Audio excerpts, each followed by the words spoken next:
اس شعر کے ساتھ کہ کسی دن شہر مکہ اور مدینہ ہم بھی دیکھیں گے. یہی ایک اپنی شعر ہے, سنیے گا کہ کسی دن شہر مکہ اور مدینہ ہم بھی دیکھیں گے, کسی دن شہر مکہ اور مدینہ ہم بھی دیکھیں گے, نبی کے روزے کی جالی کو چھو کر ہم بھی دیکھیں گے, نبی کے روزے کی جالی کو چھو کر ہم بھی دیکھیں گے. سنا ہے چوم لیتا ہے وہ اکثر جھوم جاتا ہے, سنا ہے چوم لیتا ہے جو اکثر جھوم جاتا ہے, تو آتش پر کرم کر دے کرشمہ ہم بھی دیکھیں گے,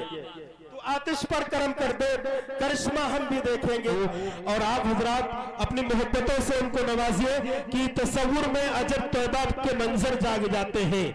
تصور میں عجب طیبہ کے منظر جاگ جاتے ہیں, قلم انگڑائی لیتا ہے سخنور جاگ جاتے ہیں. خدا کے واسطے ذوق سماعت باوضو کر لو, نبی کا ذکر سننے سے مقدر جاگ جاتے ہیں, نبی کا ذکر سننے سے مقدر جاگ جاتے ہیں. یا یوں کہہ لیا جائے کہ حبیب کبریا فخر جہاں کی بات کرتے ہیں, زمین کے رہنے والے آسماں کی بات کرتے ہیں, فرشتے تذکرہ کرتے ہیں جنت میں مدینے کا, کہاں کے رہنے والے ہیں, کہاں کی بات کرتے ہیں. اس شعر کے ساتھ میں استقبال کروں گا حافظ اکرم صاحب کا کہ وہ تشریف لائیں, اپنے کلام سے نوازیں, اس کے بعد حضرت والا کا انشاءاللہ نورانی بیان ہوگا. اور عرب کا جو ماحول زمانے جاہلیت کا تھا, اس نے اپنے کلام میں بڑی اچھی طریقے سے اپنی زبان سے گنگنایا ہے. اور اس کے بعد جو حالات ہمارے مدارس, مساجد, خانقاہوں کے اوپر ہیں, مولویوں کے اوپر ہیں, جو حالات سے مولوی دوچار ہو رہا ہے, ان حالات کا بھی تذکرہ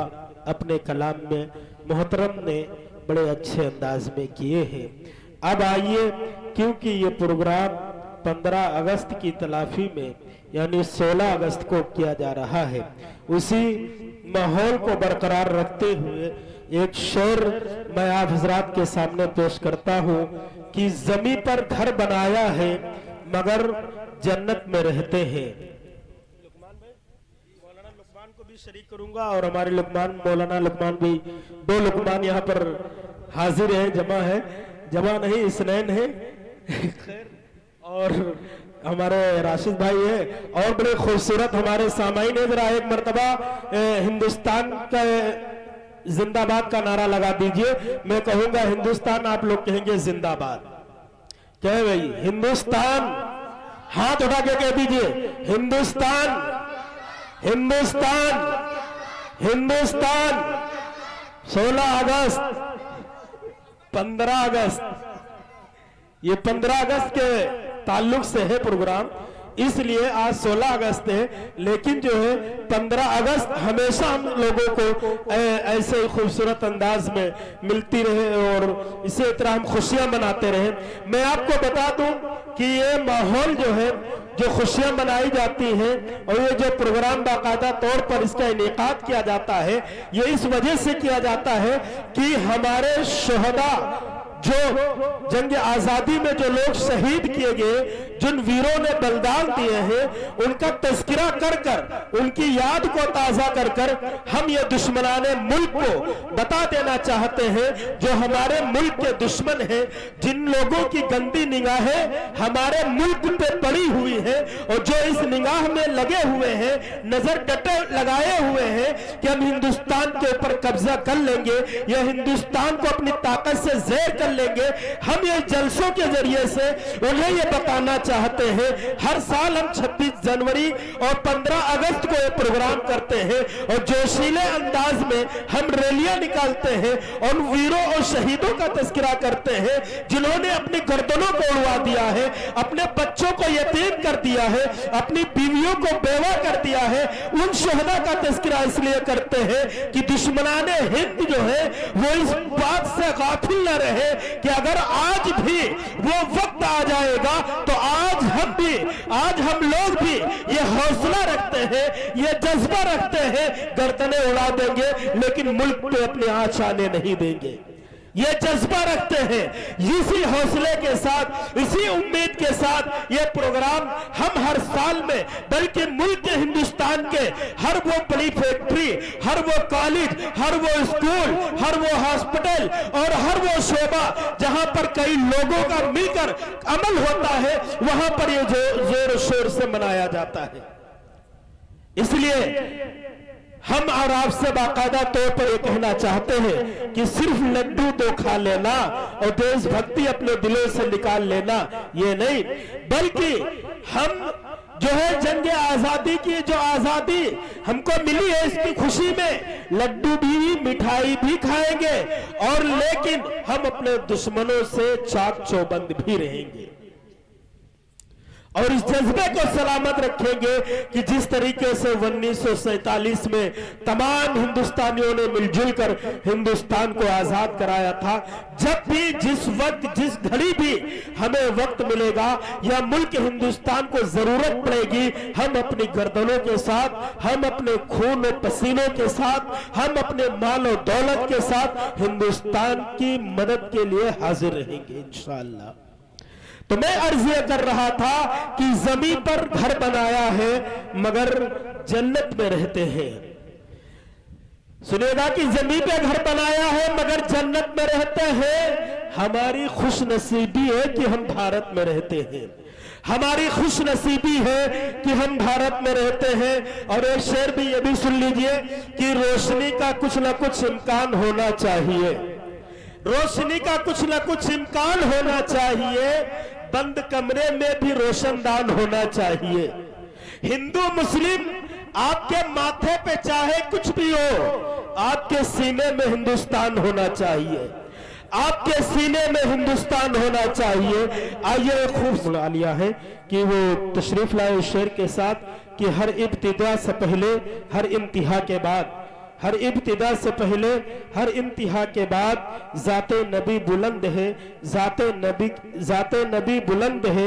ذات خدا کے بعد دنیا میں احترام کے قابل ہے جتنے لوگ، میں سب کو مانتا ہوں مگر مصطفیٰ کے بعد۔ تشریف لائیں۔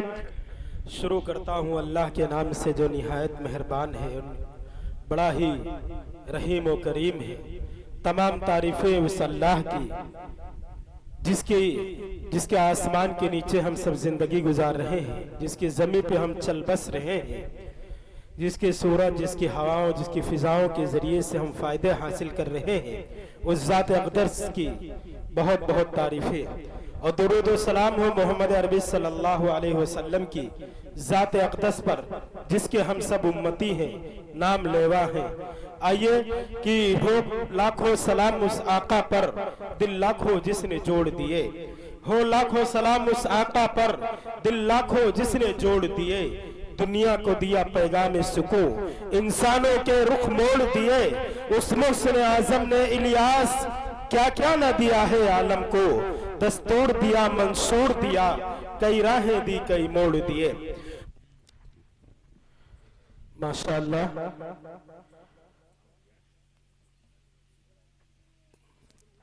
بڑا ہی خوبصورت کلام پیش کیا تھا۔ اب وہ وقت بھی آ گیا ہے، وہ لمحہ بھی آ گیا ہے، وہ گھڑی بھی آ گئی ہے جس گھڑی کا ہم انتظار کر رہے تھے شروع سے۔ آغاز جلسہ سے ہم اس گھڑی کا، اس لمحے کا انتظار کر رہے تھے۔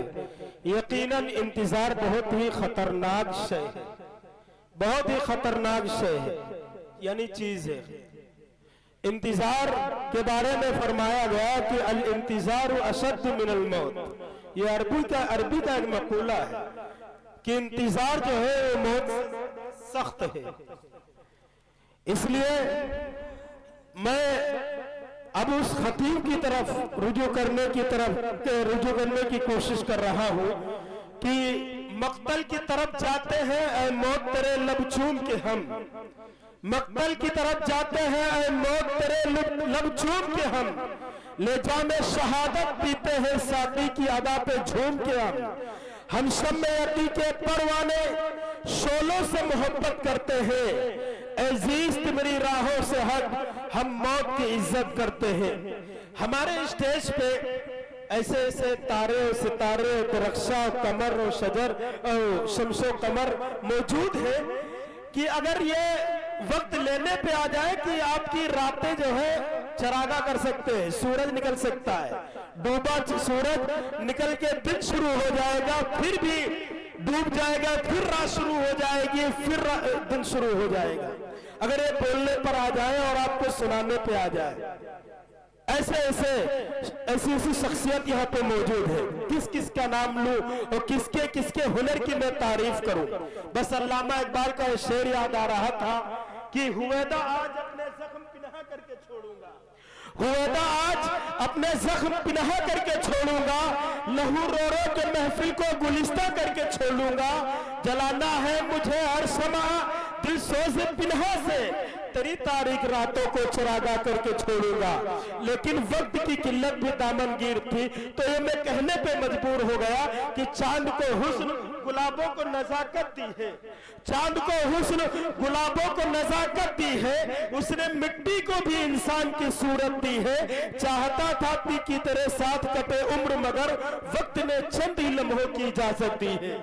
وقت نے چند ہی لمحوں کی اجازت دی ہے۔ یہ پروگرام جب آپ دیکھ رہے ہیں یہاں سجا ہوا ہے، آپ گمان کر رہے ہوں گے بلکہ ہمارے وہ مہمان جو یہاں قریب بیٹھے ہوئے ہیں ہو سکتا ہے سوچ رہے کہ یہ قریب کے گاؤں کے لوگ آ گئے ہیں، قریب سے نہیں، یہ ڈالا گواہ ہے،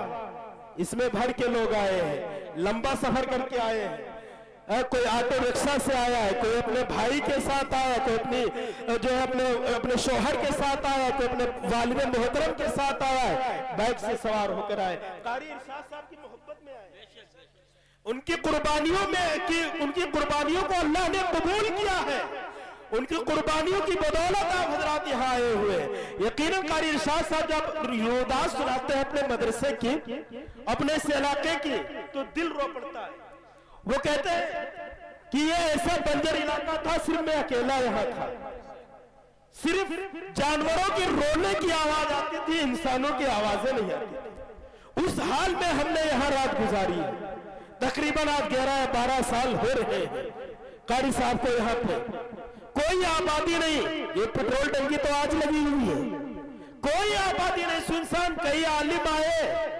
رک نہیں پائے چلے گئے، 2 دن کے مہمان چلے گئے نہیں رکے۔ یہ جگر اور گردے کی بات ہوتی ہے، اور علاقے میں اللہ جس سے کام لینا چاہتا ہے اللہ اس کو منتخب کرتا ہے، اس کو ہمت دیتا ہے، اس کو جرأت دیتا ہے، اس کو طاقت دیتا ہے، ایسے بنجر علاقے میں، ایسے جنگل علاقے میں رک کر کہ وہ ایمان کی، اسلام کی، قرآن کی شعاعوں کو پورے علاقے کے اندر پھیلا رہا ہوتا ہے۔ ورنہ قاری ارشاد صاحب تو وہاں گوڑیچا کی طرف رہنے والے صدرپور علاقے کے ہیں، کیا بسوا میں کوئی عالم نہیں تھا؟ بسوا کے اطراف میں کوئی عالم دین نہیں تھا کہ یہاں پر وہ دین کی خدمت کرتا؟ کسی شاعر نے کہا کہ کسی چراغ جہاں رہے گا وہی روشنی لٹائے گا، جہاں رہے گا وہی روشنی لٹائے گا، کسی چراغ کا اپنا مکان نہیں ہوتا۔ یہ قاری ارشاد صاحب جو اپنے چھوٹے بچوں کے ساتھ، اپنے فیملی کے ساتھ یہاں رہ رہے، کبھی ان کی خیر خواہ، ان کی محبت میں آ کر ان سے حالات معلوم کر لیا کیجئے کہ قاری صاحب کسی چیز کی کمی تو نہیں ہے، کیونکہ آپ کے اطراف میں کوئی دکان بھی نہیں ہے، سبزی کی بھی دکان نہیں ہے، کہ کوئی کمی ہو تو بتائیں ہم اپنے گھر سے بھیج دیں۔ آپ یہ ذمہ داری ہمارے علاقے کے لوگوں کی ہے، جو یہاں پر جن کے بچے پڑھ رہے ہیں ان کی بھی ذمہ داری ہے، یا جو لوگ یہاں پر رہ رہے ہیں ان کی بھی ذمہ داری ہے کہ قاری صاحب کا درمے دمنے سخنے ہر اعتبار سے جو ہے قاری صاحب کی جو ہے ان کی تعاون کیا جائے، نہ کہ ان کے اوپر کیچڑ اچھالا جائے۔ آج علماء کو، مولویوں کے اوپر کیچڑ اچھالنا بڑا آسان، ہمیں کل محشر میں دیکھ لیا جائے گا۔ آج جو مولویوں کو ہنستے ہیں نا، امام کو ہنستے ہو، مؤذن کو جو لوگ ہنستے ہیں، دین کی جو پڑھائی کر رہے، قال اللہ و قال الرسول کی جو صدایں